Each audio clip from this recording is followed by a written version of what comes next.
Good afternoon সকলোৰে ভালনে বাৰু? মোৰ ভালেই। আৰু এয়া দেখিছেনে বাৰু দুপৰীয়া সময়কণত চাহ একাপ খাওঁ বুলি পিঠা কেইটামান বনাই লৈছোঁ এনেকৈ। আৰু আনফালে আকৌ চচটো পাতি থৈছোঁ গাখীৰ অকণমান দি।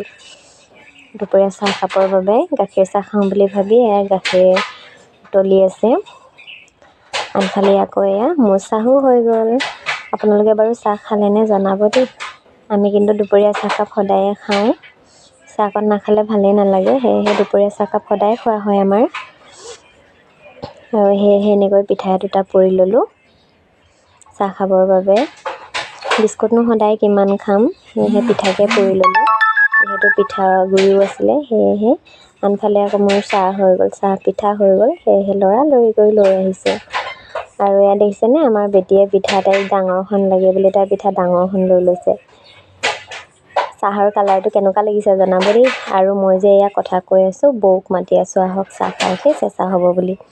সেইফালে বৌ তাঁত বৈ আছে, বৌ এজনী ঘৰৰ কাষৰ মানে আমাৰ ৰুমৰ কাষৰ। এয়া দেখিছেনে, মই তেওঁক মাতি আছোঁ আহক চাহ খাওঁ বুলি। সেয়াই, মোৰ ভিডিঅ'বোৰ চাই কেনেকুৱা লাগে জনাব দেই।